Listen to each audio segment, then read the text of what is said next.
जय हिंद दोस्तों, आप सभी का स्वागत है आपके अपने YouTube चैनल दमन क्लासेस पर। तो दोस्तों, अब आपके लिए जो रेलवे में ये सभी वैकेंसी आने वाली है, टोटल मिला के 2,40,000 पोस्ट आने वाली है। इसमें आरआरबी ग्रुप डी के एग्जाम होंगे, एलपी के एग्जाम होंगे, रेलवे के एग्जाम होंगे और जो आपका आरपीएफ, आरपीएफएसआई और एनटीपीसी, इन सभी भर्ती आने वाली है। तो इन सभी भर्तियों के लिए हमने आपके लिए एक विशेष तरीके से जो साइंस है, जो 25 नंबर का पूछा जाता है, इसका फुल पोर्शन तैयार कर दिया है। इसे कैसे कंप्लीट करना है मैं आपको बताऊंगा। जो टॉपिक हम लेंगे उसको प्रीवियस ईयर एग्जाम के बेस पर लेंगे और वो एक टॉपिक जो उठाएंगे वो पूरा कंप्लीट रहेगा अपने आप में। जैसे आज मैंने आपके सामने लेके आया हूं थेलोफाइटा समूह। जो थेलोफाइटा समूह है, इसमें आपको जैसे पूरा की पूरा कंप्लीट रहेगा। इससे बाहर थेलोफाइटा में नहीं पूछा जाएगा। पादप जगत का ये पहला वर्गीकरण है थेलोफाइटा। और ऐसे ही हमने जो लेके आए हैं सभी चीज लेके आए। यहाँ पर देखिए पादप जगत के बारे में पढ़ेंगे। और सबसे पहले ये सभी एग्जाम को टारगेट रखते हुए हमने जो साइंस है इसकी क्लास स्टार्ट की है। इसमें डेली आपको ये देखिए 2018 की बात करें, ग्रुप डी, एलपी और JE, constable, RPF, RPF SI, NTPC exam और उसके अलावा ग्रुप डी एग्जाम 2019, इन सभी एग्जाम के क्वेश्चन भी लिए हैं। और उसके अलावा थेलोफाइटा से जो भी क्वेश्चन बन सकते हैं ये सभी क्वेश्चन को लिए हैं, ताकि आपके एक भी जो पादप जगत है इससे क्वेश्चन नहीं छूटना चाहिए, क्योंकि पादप जगत से 3 से 4 क्वेश्चन हर शिफ्ट में पूछे ही जाते हैं। देखिए यहाँ पर ये थेलोफाइटा लिए हैं, कल हम ब्रायोफाइटा लेंगे, इसके अलावा टेरिडोफाइटा लेंगे, फिर अनावर्त विधि और आवर्त विधि। ऐसे आपका पादप जगत कंप्लीट हो जाएगा। तो एक वीडियो में हम एक समूह को उठाकर उसे कंप्लीट करने की सोचेंगे। देखिए, अब पहले आपको पादप जगत के बारे में थोड़ा बहुत बता देते हैं। तो देखिए पादप जगत क्या होता है। तो पादप जगत की बात करें तो इसको 2 वर्गों में बांटा गया है। एक है अपुष्पोद्भिद पौधा और एक है पुष्पोद्भिद पौधा। अपुष्पोद्भिद पौधे में क्या होता है, इसके अंदर जो है वो ना तो बीज होता है, इसके अंदर बीज भी नहीं होता है और इसके अंदर फूल भी नहीं होता है। ये दो चीज, इसके अंदर बीज भी नहीं होता और फूल भी नहीं होता है। और जो पुष्पोद्भिद पौधे होते हैं इसके अंदर बीज, फूल सभी चीज उपस्थित होती है। अब इसी तरीके से थेलोफाइटा को हम सबसे पहले पढ़ेंगे। जो अपुष्पोद्भिद है इसको 3 वर्गों में बांटा गया है। एक तो थेलोफाइटा, ब्रायोफाइटा, टेरिडोफाइटा। और इसके बाद चल के थेलोफाइटा जो है इसे शैवाल, कवक और जीवाणु में बांटा गया है। तो ये आपको अच्छे से चित्र को ध्यान रख लेना है, क्योंकि यही चित्र से आपके क्वेश्चन बनेंगे। इस चित्र को और आज से आप एक कॉपी ले लीजिएगा, उसमें एक लाइन से बना के चलिएगा। मैं आपके 25 नंबर साइंस जो है रेलवे में आने वाले पूरा कवर करा दूंगा। देखिए इसके अंदर पुष्पोद्भिद की बात करें तो इसमें नग्न बीजी होते हैं और आवर्त बीजी होते हैं। इसे अनावर्त बीजी भी कहते हैं। ठीक है, नग्न बीजी को अनावर्त बीजी कहते हैं। और आवर्त बीजी में 2 संघ होते हैं, जैसे कि एक बीजी और द्विबीजपत्री। ये तो सभी को पता होगा। चलिए स्टार्ट करते हैं। आज का पहला टॉपिक हमने लिया थेलोफाइटा। और इस वीडियो में थेलोफाइटा से जो भी क्वेश्चन हम लिए हैं, इससे बाहर आपके कोई सा भी एग्जाम हो, चाहे एसएससी हो या कोई सा भी रेलवे एग्जाम हो, बैंक एग्जाम हो, अगर उसमें थेलोफाइटा से क्वेश्चन बनेगा तो यहीं से आपका डायरेक्ट फंसेगा। देखिए थेलोफाइटा के बारे में आपको कुल इतना सही समझना रहता है, इसके अलावा कुछ नहीं पढ़ना होता है। इतना सा है। इसके बाद हमने क्वेश्चन भी लिए हैं जो आपके रेलवे एग्जाम में पूछे गए हैं। पूरे क्वेश्चन में हमने डिटेल से आपके लिए लेके आए हैं कि कैसे आप लोगों को इसे कवर करना है और कहां से। जब आप इसके बारे में डिटेल में जानोगे तो उसे अच्छे से समझ सकते हो। तो वीडियो को लास्ट तक जरूर देखना है। चलिए स्टार्ट करते हैं थेलोफाइटा समूह से। तो अगर बात करें थेलोफाइटा, इसमें क्या होता है। देखिए इसका अन्य नाम क्या होता है, थैलस होता है। इसका अन्य नाम क्या होता है, थैलस होता है। इसका अर्थ होता है थैली जैसी संरचना वाले। थैली जैसी संरचना वाले क्यों कहा जाता है, जैसे कि अगर बात करें तो ये एक पौधा हो गया, ठीक है। और इसी के अंदर क्या है, इसका तना भी इसी के अंदर है, ना तो कोई तना अलग से है। और जो इसकी जड़ होती है वो भी इसी के अंदर है, पत्ती भी इसी के अंदर है। मतलब तीनों चीज क्या है, इस थैले के अंदर है। तो ये थैली जैसी संरचना हो जाएगी। इसी के अंदर इसका तना होता है, जड़ होती है, पत्ती होती है। कोई अलग से, जैसे आपने देखा होगा नॉर्मल पौधे जो होते हैं इसकी जड़ क्या होती है, नीचे होती है। इसके अलावा यहाँ पर उसका तना आता है, फिर इसके बाद शाखाएं बढ़ती है और शाखाएं में फिर क्या लगता है, पत्तियां लगती है। तो इस तरीके से सभी पौधे होते हैं। परंतु ये जो थेलोफाइटा है, थेलोफाइटा के अंदर क्या होता है, एक थैली जैसी आकृति होती है। जैसे आपने देखा होगा शैवाल, दीवालों पे जो शैवाल लगे होते हैं वो क्या होता है, उनमें आपको कहीं पत्ती नजर आती है, जड़ नजर आती है, या इसके अलावा उसका तना नजर आता है कि नहीं आता है। ओनली आपको क्या रहता है, वो आपको क्या दिखा रहता है, थैली जैसी संरचना रहती है। तो यही जिसके अंदर तना, जड़, पत्ती विभाजित ना हो उसे हम क्या कहते हैं, थैलोफाइटा कहते हैं। तो यही लिखा गया है, ऐसे पादप जिनकी जड़ों, तने, पत्तियों में अंतर बता पाना मुश्किल हो थैलोफाइटा कहलाते हैं। तो ऐसे पादप जिसके जड़ों, तने और पत्तियों में अंतर बताना मुश्किल हो उसे क्या कहते हैं, थैलोफाइटा कहते हैं। देखिए इनमें फूल तथा बीज अनुपस्थित होते हैं। मैंने आपको पहले ही बताया हूं कि जो अपुष्पोद्भिद पौधे होते हैं, देखिए यहाँ पर मैंने बताया था अपुष्पोद्भिद पौधे, इसमें ना तो फूल होगा ना ही बीज होगा, तो ये तीनों में नहीं होता, थैलोफाइटा में भी नहीं होता, ब्रायोफाइटा में भी नहीं होता, टेरिडोफाइटा में नहीं होता है, और शैवाल, कवक और जीवाणु में भी नहीं होता, क्योंकि थैलोफाइटा के अंदर आते हैं ये तीनों। तो इन तीनों में भी फूल, बीज और ये अनुपस्थित होते हैं। इसके बाद देखिए इनमें संवहन ऊतक यानी कि जाइलम और फ्लोएम अनुपस्थित होते हैं। तो जो संवहन ऊतक होते हैं वो किसे कहते हैं, जाइलम और फ्लोएम, जो कि जल को लेके जाते हैं, जाइलम फ्लोएम को लेके जाते हैं, फ्लोएम किसको ले जाते हैं, भोजन को। तो मैंने इसके लिए आपके अलग से लिख दिया, जैसे जाइलम किसे कहते हैं, जाइलम पादपों में जल तथा जल में घुलनशील जो पोषक तत्व होते हैं उनको लेके जाते हैं। जाइलम ऊतक जो होते हैं वो क्या लेके जाते हैं, जल तथा जल में घुलनशील पोषक तत्वों को लेके जाते हैं। इसके अलावा फ्लोएम क्या लेके जाते हैं, फ्लोएम पादपों में भोजन, शर्करा और प्रोटीन, कार्बनिक अणु का स्थानांतरण करते हैं। मतलब जो पत्तियां भोजन बनाती है उसको फ्लोएम क्या करते हैं, ले जाके नीचे जड़ में संचित रखते हैं ताकि वो बाद में काम आ सके। देखिए इसके अलावा इसके एग्जाम्पल देख लेते हैं। तो देखिए आपको पता है कि किन किन समूह में बांटा गया है थैलोफाइटा को। तो एक तो शैवाल में बांटा गया है, शैवाल हुआ, कवक हुआ और लाइकेन, लाइकेन में बांटा गया। लाइकेन क्या है इसके बारे में आगे वीडियो में बताऊंगा। लाइकेन के बारे में भी क्वेश्चन बहुत से बनते हैं, सभी एक एक टॉपिक वाइज आपके पूरे के पूरे पादप जगत को हम कंप्लीट करेंगे। देखिए इसके अलावा जो अक्सर एग्जाम में क्वेश्चन पूछे जाते हैं थैलोफाइटा के, वही हम एग्जाम्पल लेंगे, ज्यादा एग्जाम्पल आपको नहीं पढ़ना है। कुल मिला के आपको कंप्लीट टॉपिक वाइज यहाँ पर हम करवा रहे हैं, तो इससे बाहर आपके एग्जाम में नहीं पूछा जाएगा। तो उदाहरण जैसे दिया गया है, एक तो कारा पूछा जाता है, लाइकेन हुआ, स्पाइरोगायरा हुआ, ये तीन। देखिए 4-5 उदाहरण मैं आपको बता देता हूँ। पहला तो लिखना है आपको कारा, दूसरा लिखना है आपको उल्वा, देखिए ये आपके एग्जाम में बनते हैं उल्वा, और स्पाइरोगायरा ये हो गया। और इसके अलावा देखिए 2 एग्जाम्पल और है जो आपके एग्जाम में पूछे जाते हैं, यूलोथ्रिक्स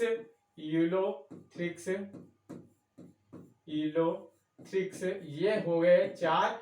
और एक और एग्जाम्पल है जो आपके एग्जाम में पूछा जाता है, क्लेडोफोरा कहते हैं, जिसे क्या कहते हैं, क्लेडोफोरा। ये 5 एग्जाम्पल आप लोगों को याद करना है, इससे बाहर आपके एग्जाम में एक भी क्वेश्चन नहीं बनेगा, चाहे एसएससी का। मैंने जो थैलोफाइटा है इसको कंप्लीट करा हूँ एसएससी के क्वेश्चन को देख के, रेलवे के क्वेश्चन को देख के। इसके अलावा अदर जो क्वेश्चन होते हैं गवर्नमेंट एग्जाम के, इन सभी को कंप्लीट करके यहाँ पर थैलोफाइटा को लेके आया हूँ। ऐसे ही आपको हर टॉपिक पर जो भी रहेगा वो सभी बुकों से जो क्वेश्चन बन सकते हैं वही क्वेश्चन को कंप्लीट करके हम 15 से 20 मिनट की क्लास रहेगी, और इसमें आपका एक टॉपिक कंप्लीट रहने वाला है। तो आप सभी लोग समझ गए होंगे थैलोफाइटा क्या होती है। तो इसका अन्य नाम होता है थैलस, और ये थैली जैसी संरचना वाले होते हैं। क्यों? क्योंकि इसके अंदर जड़, तना, पत्तियां सभी उसी के अंदर होती है, कोई चीज अलग से नहीं होती है। और इसके अलावा इसमें फूल, बीज अनुपस्थित होते हैं, इसमें फूल और बीज नहीं पाए जाते हैं। इनमें संवहन ऊतक जो होते हैं, जाइलम और फ्लोएम अनुपस्थित होते हैं, क्योंकि जब थैले जैसी संरचना है तो कोई भी चीज ऊपर नीचे नहीं जाएगी। ये कब इनका काम कब पड़ता है, जब फ्लोएम और जाइलम का काम पड़ता है, जैसे पत्तियों में भोजन बना तो उसको ला के जड़ में संचित करेगा कौन, फ्लोएम करेगा, और जड़ से पानी को ले जाएगा, जाइलम ले जाएगा ऊपर पत्तियों तक। तो ये काम जिनमें अलग से जड़ होती है, पत्तियां और तना होता है, उनमें इनकी जरूरत पड़ती है जाइलम और फ्लोएम की, परंतु इसमें तो अलग है ही नहीं। ये क्या है, एक थैले ऐसी संरचना है, तो इनमें जाइलम फ्लोएम अर्थात संवहन ऊतक नहीं होते। एग्जाम में क्वेश्चन क्या बनता है, जाइलम फ्लोएम ऊतक पाए जाते हैं नहीं पाए जाते ऐसा बोलते हैं, या तो फिर उसके अलावा संवहन ऊतक की बात करते हैं। संवहन का मतलब आना जाना, ठीक है। और ये हो गए इससे एग्जाम्पल, शैवाल, लाइकेन, कवक हो गया है। इसके अलावा जो मैंने 5 आपको एग्जाम्पल बताया, यूलोथ्रिक्स, कारा, उल्वा, स्पाइरोगायरा और क्लेडोफोरा, ये 5 एग्जाम्पल अच्छे से नोट कर लेना है, ये आप लोगों के लिए रहा। अब इसके अलावा देखिए जो रेलवे में क्वेश्चन पूछे गए थे, आरआरबी ग्रुप डी एग्जाम 5/11/2018 की सेकेंड शिफ्ट में जो क्वेश्चन पूछा गया था, पादपों के किस समूह के अंतर्गत सबसे साधारण केंद्रिक संरचना वाले पादप आते हैं। और इसके अलावा मैं आपको इसकी एक्स्ट्रा डिटेल भी बताऊंगा। यदि आप लोगों को ये क्वेश्चन बना हो तो जल्दी से राइट आंसर करके बताएं, और इसके बाद आपको एक्स्ट्रा डिटेल हर क्वेश्चन की मिलेगी ताकि आप लोगों को अच्छे से समझ में आए। और एक्स्ट्रा जो बच गया है यहाँ पर देखिए हमने सभी चीज बता दी, इसके अलावा जो बच गया है वो आपको एक्स्ट्रा डिटेल में अच्छे से समझ में आएगा। तो वीडियो को लास्ट तक जरूर देखना। चैनल पे नहीं है तो चैनल को जरूर सब्सक्राइब कर लीजिएगा, क्योंकि अभी तो आपका पूरा साइंस कवर हो रहा है, इसके अलावा जीके भी कंप्लीट होने वाला है। देखिए पादपों के किस समूह के अंतर्गत सबसे साधारण केंद्रिक संरचना वाले पादप आते हैं, तो इसका राइट आंसर क्या हो जाएगा, थैलोफाइटा हो जाएगा। सबसे साधारण केंद्रिक मतलब केंद्रिक का मतलब क्या होगा, एक केंद्र है उसी के अंदर सब चीज हो गई। मैंने अभी आपको बताया ये केंद्र हुआ, इसी में आपकी पत्ती भी आ जाएगी, जड़ भी आ जाएगी और तना भी आ जाएगा। तो सबसे साधारण केंद्रिक संरचना वाले पादप कौन कहलाते हैं, तो थैलोफाइटा कहलाते हैं। थैलोफाइटा क्या हो जाएगा, इसका बिल्कुल राइट आंसर हो जाएगा। देखिए थैलोफाइटा इसका पादपों के थैलोफाइटा समूह के अंतर्गत सबसे साधारण केंद्रिक संरचना वाले पादप आते हैं। इनके जनन तंत्र स्पष्ट होते हैं, इसलिए इन्हें क्रिप्टोगेम्स भी कहते हैं। तो पूछ ले जाता है कि समूह को क्रिप्टोगेम्स कहा जाता है, तो थैलोफाइटा के समूह को क्या कहा जाता है, क्रिप्टोगेम्स कहा जाता है, क्योंकि इनके जो जनन तंत्र क्या होते हैं, स्पष्ट होते हैं। इस समूह में वे पादप आते हैं जिनका शरीर सुपरिभाषित नहीं होता। सुपरिभाषित नहीं होता मतलब यहाँ पर उनका शरीर एक तरीके से कंप्लीट नहीं होता है। चलिए नेक्स्ट क्वेश्चन देखते हैं। लाइकेन प्लांट खालिस्तान डिवीजन से संबंधित है। तो लाइकेन प्लांट देखिए ये क्वेश्चन कब पूछा गया था, 2018 की सेकेंड शिफ्ट 5 अक्टूबर की। तो लाइकेन प्लांट किसमें आते हैं, मैंने अभी आपको बताया किसमें आते हैं। देखिए सेवाल और कवक और लाइकेन ये किसके अंतर्गत आते हैं, तो ये तीनों की तीनों आते हैं आपके थैलोफाइटा में आते हैं। ठीक है, देखिए लाइकेन प्लांट थैलोफाइटा समूह से संबंधित है। लाइकेन निम्न श्रेणी की ऐसी छोटी वनस्पतियों का एक समूह है जो विभिन्न प्रकार के आधारों पर उगे हुए थे। तो ये कहाँ उगे होते हैं, तो आपने देखा होगा आधारों का मतलब चट्टानों पे, कहीं पे भी जो भी चट्टान हो या दीवार हो, इन पे क्या होता है जहाँ जली है यानी कि पानी उपस्थित हो, वहां पर क्या होता है लाइकेन उपस्थित हो जाते हैं उनके आधारों पर। लाइकेन को वायु प्रदूषण का सूचक भी कहा जाता है। क्वेश्चन डायरेक्ट बनता है कि वायु प्रदूषण का सूचक किसे कहा जाता है, तो लाइकेन को कहा जाता है। लाइकेन अकेले पूरे लाइकेन यानी कि शैवाल जो होता है ये पूरे के पूरे क्या कर लेता है, 50% कार्बन डाइऑक्साइड को नियंत्रित करता है पृथ्वी पर। ये क्वेश्चन भी बना हुआ है। तो लाइकेन को वायु प्रदूषण का सूचक कहा जाता है। लाइकेन शैवाल और कवक के सहजीवी भी का उदाहरण है। देखिए ये दोनों क्वेश्चन आपके एग्जाम में बनते हैं कि वायु प्रदूषण का सूचक किसे कहा जाता है, लाइकेन को कहा जाता है। शैवाल और कवक का सहजीवी का उदाहरण क्या हो जाता है, लाइकेन हो जाता है। तो क्वेश्चन हमने एक्स्ट्रा जो लेके आए हैं वो इन क्वेश्चन के तहत आप लोगों को बताएंगे। वीडियो अच्छे लगे तो लाइक करना, कमेंट करके जरूर बताना। देखिए नेक्स्ट है, जिन पौधों में स्पष्ट विभेदित शरीर रूपरेखा नहीं होती है वे खालिस्तान समूह के अंतर्गत आते हैं। तो इसका राइट आंसर क्या हो जाएगा, थैलोफाइटा आ जाएगा। देखिए जिन पौधों में स्पष्ट विभेदित शरीर रूपरेखा मतलब विभेद नहीं होता है, वो क्या होता है, शरीर मतलब एक ही के अंदर स्पष्ट विभेदित नहीं है, अलग अलग नहीं है, तो वो थैलोफाइटा के अंतर्गत आते हैं। इसमें देखिए जिन पौधों में विभेदित शरीर रूपरेखा नहीं होती है वे थैलोफाइटा समूह में आते हैं। इनका संपूर्ण शरीर सुकाय होता है जिनमें सभी जैविक क्रियाएं संपन्न होती है। सुकाय का मतलब क्या होगा, सभी एक जगह होती है, सभी चीज क्या है एक ही के अंदर होगी, और इसी के अंदर क्या हो जाएगा, इनका जीवन यापन हो जाता है, जैसे कवक शैवाल लाइकेन आदि होते हैं। नेक्स्ट देखिए पूछा गया है, शैवाल निम्नलिखित में से किस समूह से संबंधित है। जब आप इन क्वेश्चन को लगाओगे तो आपको एक नॉलेज हो जाएगा कि बस अब यहाँ से क्वेश्चन नहीं छूटेगा। शैवाल निम्नलिखित में से किस समूह के अंतर्गत आते हैं, जल्दी से बताइए। तो शैवाल, कवक, लाइकेन और इनके अलावा जो मैंने आपको 5 बताया हूं, आपका कारा, उल्वा, स्पाइरोगायरा और यूलोथ्रिक्स, इसके अलावा क्लेडोफोरा, ये पांचों के पांचों उदाहरण याद रखना है।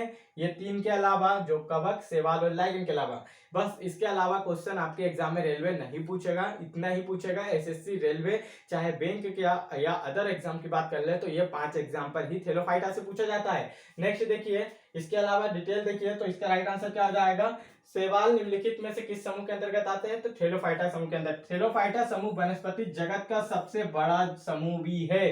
तो ये चीज, यही चीज आपको क्या होगा, एक्स्ट्रा फैक्ट से पता चलेगी। जैसे मैंने बताया लाइकेन वायु प्रदूषण का सूचक होता है, लाइकेन कवक और शैवाल के सहजीवी होते हैं। इसके अलावा देखिए वनस्पति जगत का सबसे बड़ा समूह कौन सा होता है, तो थैलोफाइटा समूह होता है। तो जो आधी वीडियो देख के चले जाएगा वो अपना घाटा सह के चले जाएगा। आपको पूरी वीडियो देखना है, अगर सिलेक्शन लेना है, पूरा साइंस कवर करना है और आपकी ही हिंदी लैंग्वेज में पूरी चीज कवर करवाई जाएगी। नो एक्स्ट्रा इंग्लिश लाया जाएगा, आपको आपकी ही तरीके से बेसिक यानी कि आपकी ही भाषा में समझाया जाएगा।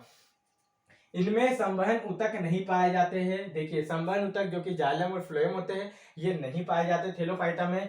शैवाल की बात करें तो शैवालों के अध्ययन को क्या कहा जाता है? फाइकोलॉजी कहा जाता है। पूछा जाता है शैवालों के अध्ययन को क्या कहा जाता है, तो फाइकोलॉजी कहा जाता है। शैवाल क्या होते हैं तो ये भी पूछा जाता है। एक कोशिकी होते हैं और बहुकोशिकी होते हैं, मतलब एक कोशिकी भी शैवाल होते हैं और बहुकोशिकी भी शैवाल होते हैं। इसके अलावा देखिए कवक की बात करें, कवक के अध्ययन को माइकोलॉजी कहा जाता है। इनकी कोशिका भित्ति काइटिन की बनी होती है।